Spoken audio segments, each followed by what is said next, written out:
The stars blinked coldly against the void as the Galactic Council ship glided through space. Commander Vex of the Galactic Security Force tapped his elongated fingers against the control panel, his 4 eyes narrowing at the data stream. "Another primitive world," he muttered. "Sector 8 to 71, local designation Earth." The data showed a blue-green planet, teeming with life and technology. The Council, a federation of 12 advanced alien species, had strict protocols for discovering new civilizations. Observation first, then careful assessment of threat level. But something about Earth troubled Vex. Their communications were chaotic, filled with stories of war and conquest. Their entertainment glorified combat. Their history was written in blood. "Bring this to the Council immediately," Vex ordered. "These humans may pose a significant threat." Days later, the Galactic Council chamber hummed with tension. Representatives from each of the 12 governing species sat in a perfect circle, their diverse anatomies a testament to the variety of evolutionary paths in the galaxy. High Counselor Rax, the eldest member, spoke first. "The evidence suggests these humans are too aggressive for proper integration. They wage war among themselves constantly, and their technology is advancing at an alarming rate," added Counselor Mila, her bioluminescent skin pulsing with concern. "If they achieve true interstellar capability." The decision was made quickly and with little debate. Earth would be contained. A blockade would ensure humans remained in their solar system until they either destroyed themselves or evolved beyond their violent tendencies.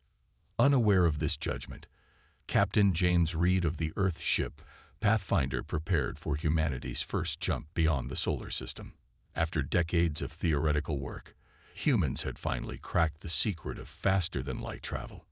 Reed stood tall on the bridge, his weathered face reflecting both pride and determination. "All systems check complete, Commander Wilson." Wilson nodded, her eyes bright with excitement. "Yes, sir. Jump drive is primed and ready." "Then let's make history," Reed said with a smile. "Engage." The Pathfinder disappeared in a flash of light, tearing through the fabric of space-time. When it reappeared, the stars had shifted. They had done it, humanity's first interstellar jump. Reed's triumph lasted exactly 3 minutes and 27 seconds. "Captain, unknown vessels at 2 o'clock. Wilson's voice cracked with alarm. 5. No, 7 ships. Configuration unknown." Reed leaned forward. "Open communications, all frequencies." "They're not responding, sir, but they're moving to surround us." Reed's training kicked in. Raise shields. Prepare defensive maneuvers. Before Wilson could respond, the ship rocked violently. Warning lights flooded the bridge. "They've opened fire," Wilson shouted. "Direct hit to our engine core." Reed gripped his chair as the ship shuddered again. "Return fire. Get us out of here." But the Pathfinder was outmatched. The Council ships moved with precision, their weapons far more advanced than anything humanity had developed. In his final moments, Reed activated the emergency beacon, a last desperate act to warn Earth. As the Pathfinder broke apart, the beacon shot away, carrying proof of humanity's first and hostile contact with alien life. When the beacon reached Earth 3 weeks later, everything changed. Global leaders gathered in emergency session. Ancient rivalries were set aside. Human unity, so elusive throughout history, finally emerged in the face of an existential threat. Admiral Thomas Grant, a veteran of Earth's naval forces, was unanimous choice to lead humanity's response. As he studied the data from the Pathfinder's beacon, his expression was grim. "They think we're dangerous," he said to the gathered leaders. "Well, they have no idea just how right they are." In orbital shipyards around Earth, construction began. The human fleet was coming. And soon, the galaxy would tremble. Admiral Thomas Grant stood before the massive viewport of the newly constructed Orbital Command Center. Below him, Earth gleamed like a blue jewel against the darkness. He had seen this view many times before, but now it looked different. Fragile. "How many ships are we at now?" Grant asked, not turning away from the window. Colonel Rivera consulted her tablet. 57 combat-ready vessels, sir. Another 32 in final assembly. Grant nodded. 3 months ago, humanity had been celebrating its first faster-than-light journey. Now they were building a war fleet at breakneck speed. The destruction of the Pathfinder had changed everything. And the new weapon systems? Grant asked. The plasma cannons are performing beyond expectations. The shield technology still needs work. The Admiral finally turned from the viewport. His face was lined with fatigue, but his eyes burned with purpose. We need those shields. The Pathfinder's data showed their weapons cut through our hull like paper. Across the planet, humanity's greatest minds were working around the clock. Traditional rivals now shared research freely. Chinese quantum physicists collaborated with American weapons designers. European propulsion experts worked alongside Russian strategic planners. The threat from beyond the stars had accomplished what centuries of diplomacy could not. True global cooperation. Dr. Emma Wells hunched over her workstation in the Tokyo Research Hub, her eyes red from lack of sleep. Run the simulation again, she told her team. There's still something wrong with the field stability. Wells had been a theoretical physicist before the alien attack. Now her theories about shield harmonics were being tested and implemented in real warships. The pressure was enormous. Dr. Wells, called a voice from the doorway. Admiral Grant wants an update. Wells straightened her back. Tell him we're making progress. The resonance problem is nearly solved. We'll have functioning shields within the week. Meanwhile, in a hidden facility beneath the Rocky Mountains, another team was working on a different problem. Intelligence. Major Ben Walker reviewed the data from the stealth probes that had been dispatched to the edge of the solar system. The aliens had established a blockade, just as they suspected. But the probes had managed to slip past and gather crucial information. Look at these energy readings, Walker said to his analyst team. Their ships maintain constant power to their weapon systems. They never power down. An analyst looked up. Suggests paranoia, or poor energy management, or both, Walker said. Either way, it's a weakness we can exploit. Keep looking for more. At the Brazilian shipyards, the largest vessel in human history was taking shape. The EDF Retribution stretched over 2 kilometers from bow to stern. Its massive frame housed weapons systems that hadn't existed 6 months earlier. Captain Lisa Drake walked through the half-finished corridors of what would be her command. Engineers and construction crews worked frantically around her. Will she be ready? Asked Drake's executive officer. Drake nodded firmly. She has to be. We launch in 3 weeks. In orbit around Mars, combat drills ran day and night. Pilots pushed experimental fighters to their limits, learning to handle the new technology. Ground forces trained with powered armor and energy weapons. Medical teams prepared for casualties from weapons they could only imagine. Admiral Grant reviewed the latest fleet readiness report in his quarters. Progress was good, but would it be enough? The aliens had centuries of advancement over humanity, but humans had something else, the desperate creativity that comes from fighting for survival. His communication panel chimed. Admiral, we've detected movement at the blockade. 3 alien vessels have broken formation. They're heading deeper into the system. Grant's expression hardened. Alert all commands. This might be it. But it wasn't an attack. The alien ships stopped at the orbit of Jupiter, maintaining position. They're watching us, Grant realized, measuring our response. He made his decision. Prepare the first strike team. We're not waiting for them to come to us. The time for preparation was ending. Soon, humanity would take the fight to the stars. The bridge of the EDF Retribution hummed with tension as Admiral Grant studied the holographic display. 5 human warships moved in formation, approaching the edge of the solar system. Each vessel represented the pinnacle of human engineering, built in months instead of years, powered by desperation as much as technology. Status report, Grant said, his voice steady despite the weight of command. Captain Drake responded from her position at tactical. All ships report ready, Admiral. Weapons hot, shields at maximum. Grant nodded. And our target? The alien outpost at Proxima Centauri remains unaware of our approach. Their detection grid has the gaps our probes identified. This was humanity's first move in a dangerous game. The alien blockade around Sol had grown tighter, but their arrogance had left them vulnerable. They hadn't expected humans to develop stealth technology so quickly. Begin final approach, Grant ordered. Weapons free on my command. The 5 ships slipped through space, their experimental drives leaving barely a ripple in the fabric of reality. As they neared Proxima Centauri, the alien outpost came into view, a massive structure orbiting the system's primary planet. Incoming transmission, reported Communications Officer Puddle. They've spotted us. Ignore it, Grant said firmly.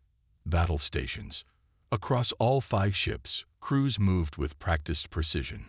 Gunners took their positions. Engineers diverted power to weapons and shields. Medics prepared for casualties. Range in 30 seconds, Drake announced. Grant watched the distance counter tick down. Everything humanity knew about the aliens came from recovered data and distant observations. This would be their first real test of strength. All ships, execute attack pattern Delta, Grant commanded. Fire at will. The human fleet broke formation, each ship taking a different vector toward the alien outpost.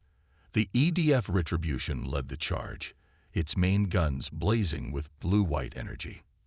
The aliens responded quickly, their defensive systems coming online.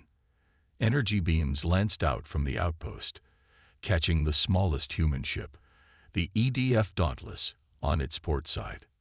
Dauntless reports shield failure on Deck 3, Patel called out. They're holding formation. Grant nodded grimly. Continue the attack. Focus fire on their central power core. The battle erupted into chaos as the human ships darted and weaved through the alien defenses. Unlike the methodical, predictable patterns of the alien vessels, the human ships moved erratically, changing course and speed in ways that defied tactical logic. They can't track us, Drake realized, watching the alien weapons consistently fire where human ships had been moments before. Their targeting systems are too rigid. Grant allowed himself a small smile.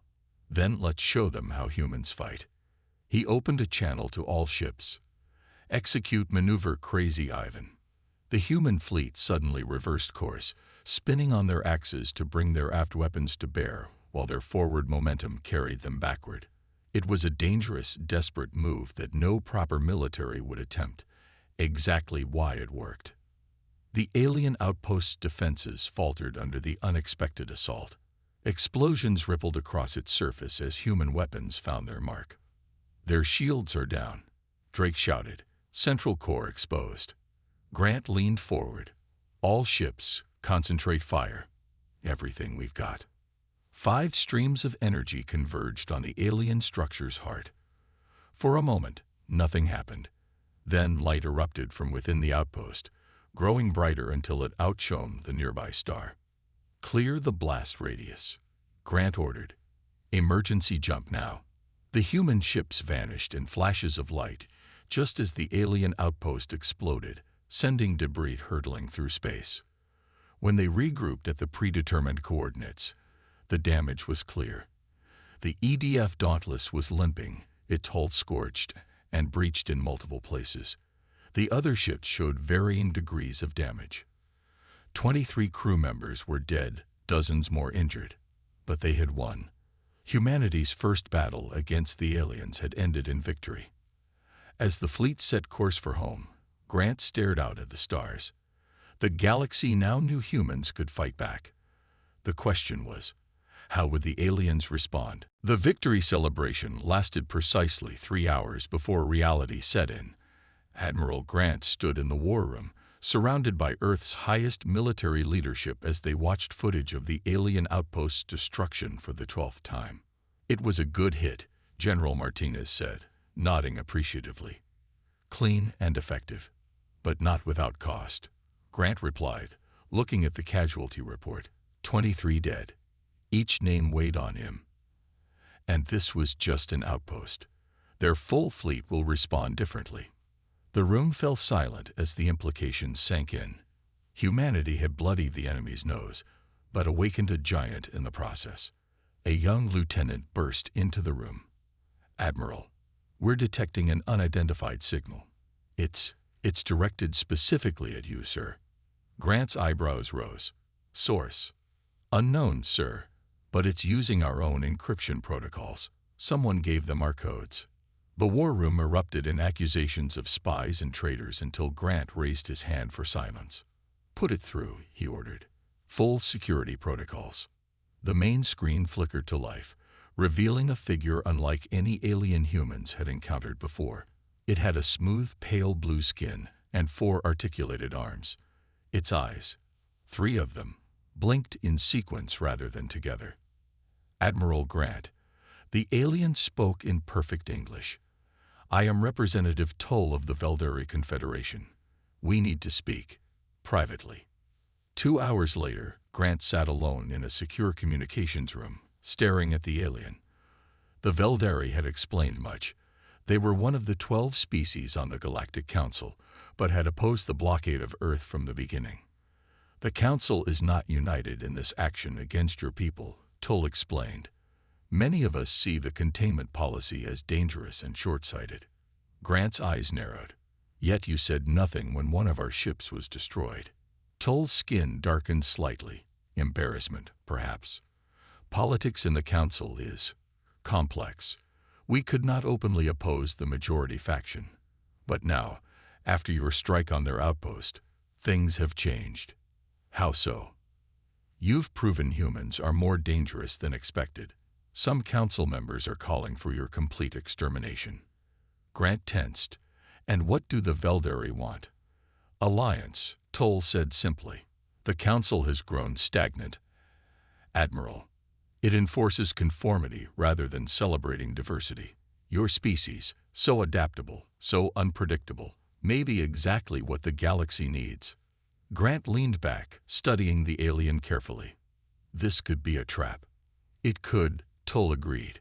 "But consider this. I've already given you the locations of 3 major council military installations. Verify them. Then decide if we can be trusted." After the transmission ended, Grant immediately ordered probes to the coordinates Tull had provided.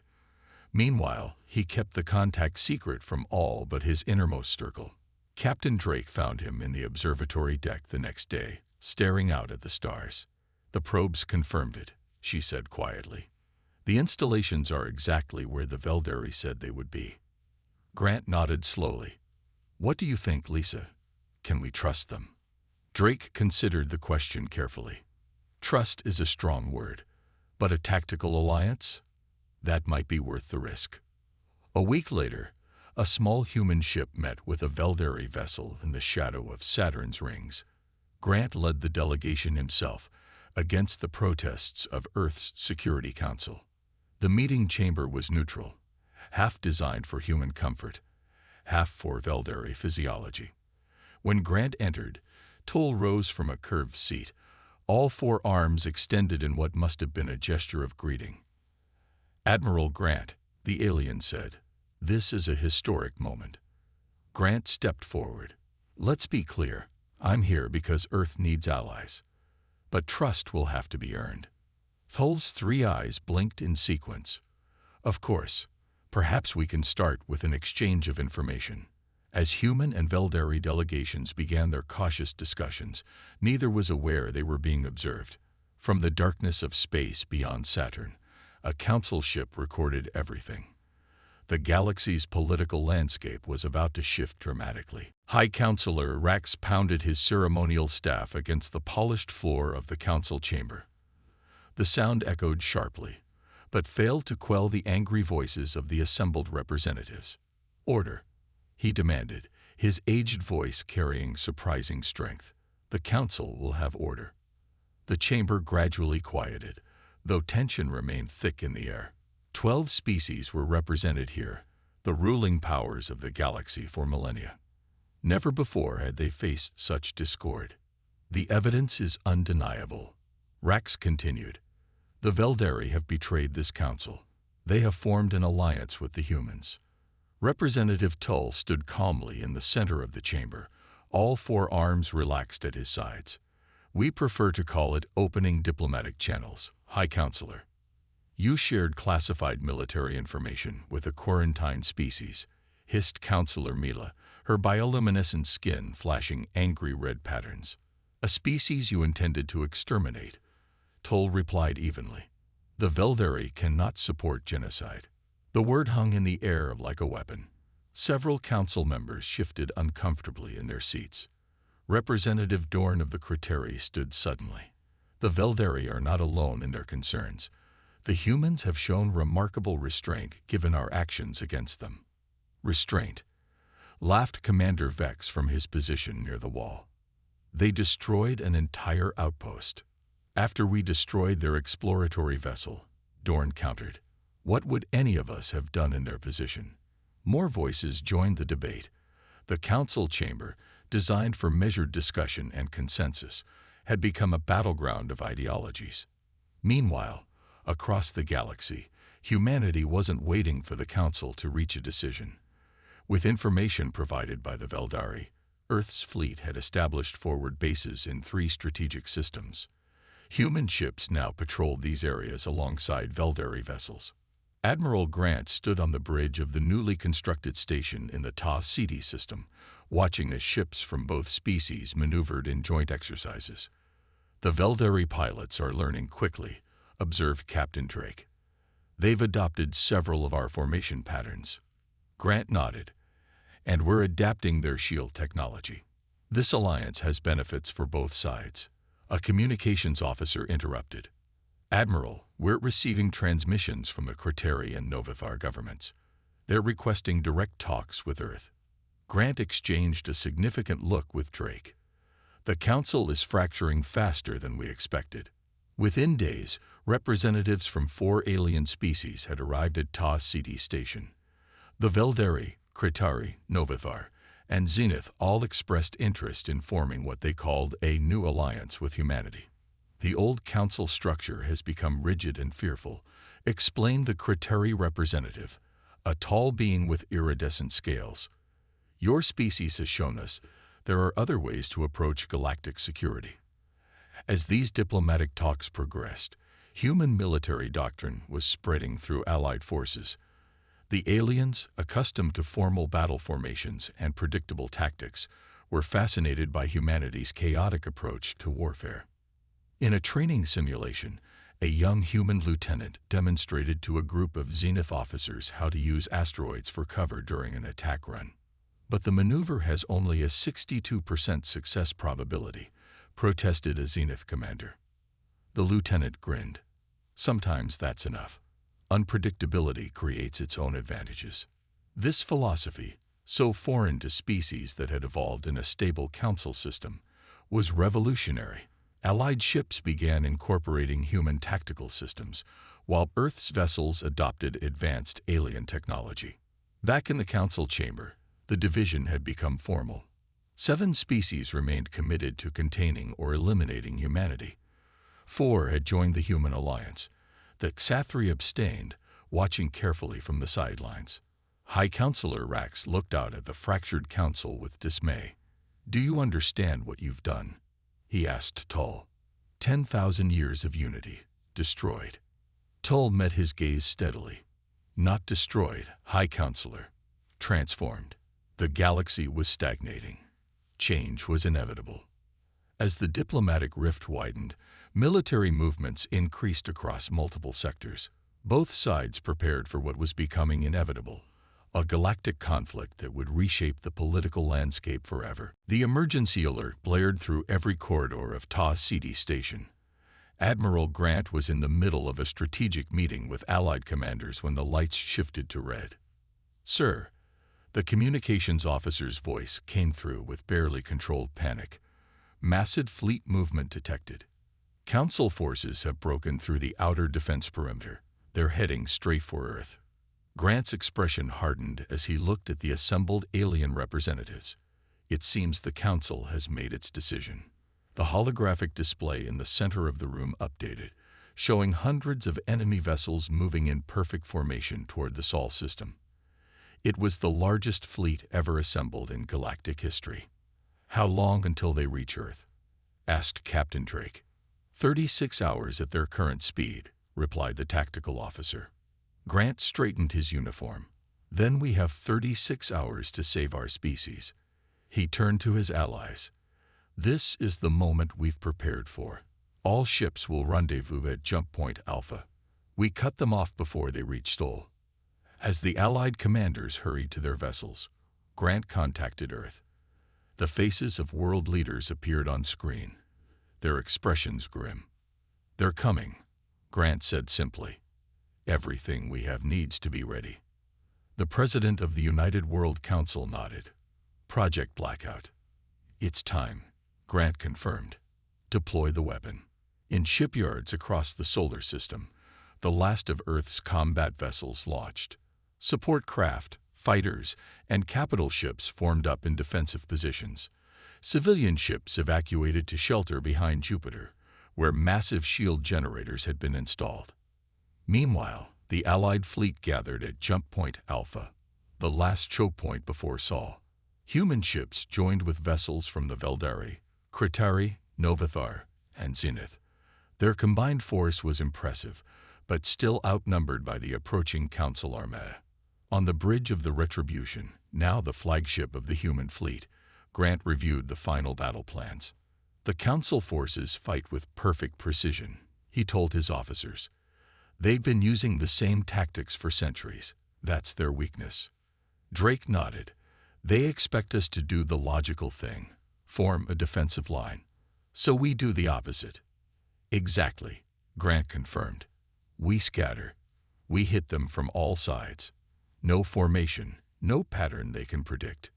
When the Council fleet arrived, they found what appeared to be a disorganized mess of Allied ships. Commander Vex, leading the Council forces, smiled with all 4 rows of teeth.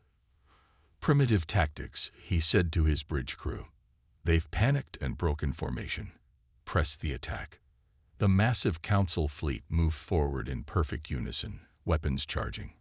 Their first volley tore through space, destroying several Allied vessels instantly. But then something unexpected happened.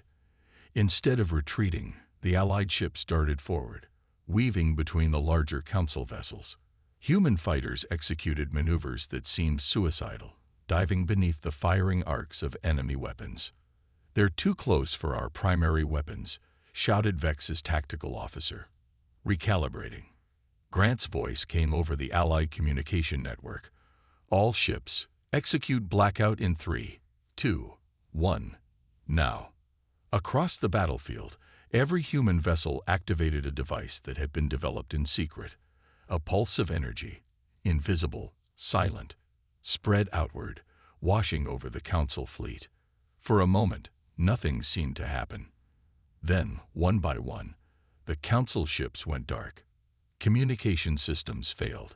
Targeting computers crashed. Navigation systems reset. "What is happening?" demanded Vex as his control panels flickered and died. The Allied ships pressed their advantage, concentrating fire on the now vulnerable Council vessels. Without their coordinated systems, the once mighty fleet fell into disarray. Grant watched from the Retribution's bridge as the tide turned. Humanity's greatest weapon wasn't destructive power, it was chaos. The specialized EMP had been designed to target the specific frequencies used by Council technology, leaving Allied systems unaffected. "All ships, push forward," Grant commanded. "Don't let them regroup." The battle raged for hours, but the outcome was now clear. The Council fleet, stripped of its technological advantages, couldn't match the improvisation and adaptability of the human-led alliance. As the last major Council vessel surrendered, Grant allowed himself a brief moment of pride. Humanity had not only survived, they had changed the course of galactic history. The Grand Assembly Hall on Luna Base had never been designed to host so many different species. Engineers had worked around the clock to modify the atmosphere, gravity, and seating to accommodate representatives from across the galaxy.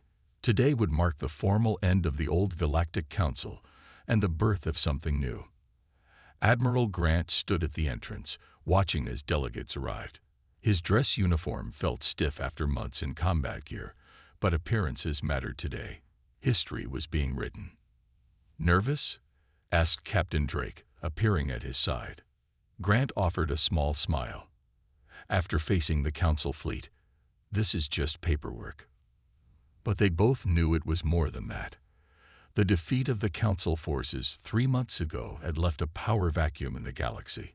How it was filled would determine the course of countless civilizations for generations to come. High Counselor Rax arrived, looking diminished without his ceremonial robes and staff. The old diplomat walked with dignity despite his circumstances, escorted by 2 human officers. "Admiral Grant," he acknowledged with a slight bow. "The victor." Grant returned the gesture. "This isn't about victory, Counselor. It's about moving forward." Rax's expression remained neutral. "So you say. We shall see what form this moving forward takes." Inside the hall, representatives from 17 spacefaring species gathered in a great circle. The 7 former Council loyalists sat together, their postures tense. The 5 species who had allied with humanity appeared more relaxed. 5 previously neutral species had also sent delegates, curious about the new power dynamics. President Wilson of the United World Council opened the proceedings. "Today marks a new chapter in galactic history. The old Council's policy of containment and conformity has ended. In its place, we propose the Galactic Alliance, a union of equals based on mutual respect and cooperation." A murmur ran through the assembly as translation devices conveyed her words to each species in their native language. Grant stepped forward to present the Alliance Charter. "The fundamental principles are simple. Each member species maintains sovereignty over its home systems. Shared resources are administered by elected representatives. Military forces remain under local control but coordinate through joint command structures." Representative Tull of the Veldari spoke next. "Perhaps most importantly, cultural and technological diversity will be celebrated, not suppressed." The Council's fear of difference led to stagnation. "The Alliance will embrace innovation." The debate that followed lasted for days. Former Council species raised concerns about security and stability. Earth's allies advocated for greater freedoms. Neutral species questioned the balance of power. Throughout it all, Grant found himself acting more as diplomat than soldier. The fighting skills that had saved humanity were less useful here than patience and compromise. On the final day, as the last amendments were being discussed, High Counselor Rax requested to speak. "I have lived for 3 centuries, the elder statesman began. "In that time, I have seen the Council maintain peace across thousands of worlds. I feared these humans would bring only chaos and destruction." The room fell silent as Rax looked directly at Grant. "I was wrong," he admitted. "In just 1 standard year, they have shown more innovation than the Council produced in a millennium. Their adaptability, which we feared, may be exactly what the galaxy needs." With those words, the last major resistance to the Alliance Charter faded. By evening, all 17 species had signed the document. At the celebration that followed, Grant found a quiet corner to observe the mixed crowd. Humans mingled freely with aliens of all descriptions, exchanging ideas and stories. President Wilson found him there. "The Senate has approved your appointment as Earth's first Alliance representative." Grant raised an eyebrow. "I'm a soldier, not a politician." "You're both now," she replied. "No one understands our allies, or our former enemies, better than you." As Grant looked out over the gathering, he saw Captain Drake deep in conversation with a group of Zenith engineers, likely discussing ship designs. In another corner, human scientists excitedly examined a Criteri energy device. This was humanity's true strength, not the weapons they built or the tactics they employed, but their endless curiosity and ability to adapt. The galaxy had indeed trembled when the human fleet moved in, but not just from fear. It had trembled from the seismic shift of progress long overdue. Grant straightened his shoulders and nodded to the president. "I accept the position." The stars outside the viewport seemed brighter somehow. A new era had begun, and humanity would help shape its course.